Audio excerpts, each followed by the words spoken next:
Docteur Marie-Pierre Pingano, vous êtes gastroentérologue à l'hôpital européen à Marseille. Alors, vous avez fait un topo ce matin très intéressant sur la question des problèmes dermatologiques liés au traitement par anti-TNF. Alors, anti-TNF, on dit Remicade, Remsima, Inflectra, Humira. Donc, effectivement, il peut apparaître avec ce traitement des problèmes dermatologiques. Dites-nous un petit peu quel type de problème.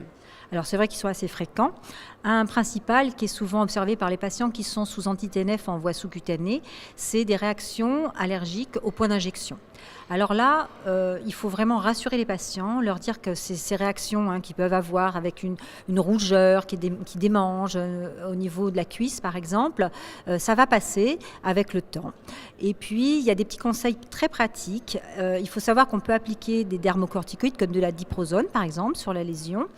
Enfin, on peut prendre un antihistaminique quelques heures avant l'injection. Et puis surtout, ça, normalement, la pharmacienne, le médecin ont dû déjà le dire aux patients, il faut sortir le produit plusieurs heures avant de se l'injecter.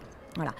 En général, ces lésions disparaissent au bout de 3 à 4 mois de traitement. Donc il faut bien rassurer les patients et leur dire que ça va passer et les traiter quand il y a besoin. Il n'y a jamais besoin d'interrompre un traitement qui marche bien par anti-TNF pour ces réactions allergiques.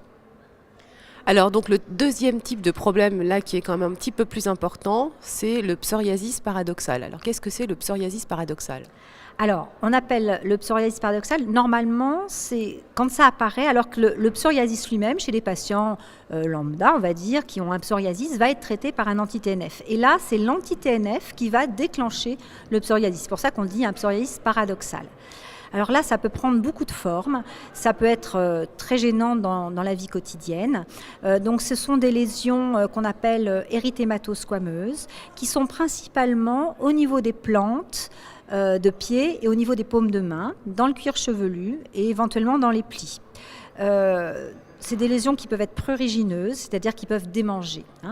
Donc ça, il faut bien voir avec le gastroentérologue et éventuellement le dermatologue l'étendue de ces lésions et le retentissement que ça peut avoir sur la vie quotidienne. C'est-à-dire que si on a des lésions au niveau de la paume des mains et qu'on ne peut pas tenir un stylo, c'est sûr qu'il va falloir être plus actif.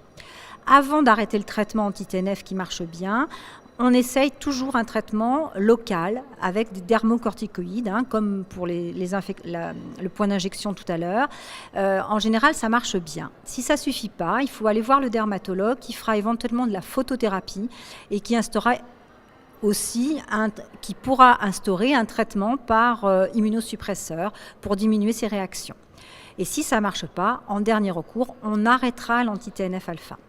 Et là, ce n'est pas la peine de changer d'anti-TNF, il faudra éventuellement débuter un traitement dans une autre classe médicamenteuse, parce qu'autrement, on va avoir les mêmes effets secondaires. Écoutez, je pense que c'est très clair. Merci beaucoup. De rien. Au revoir.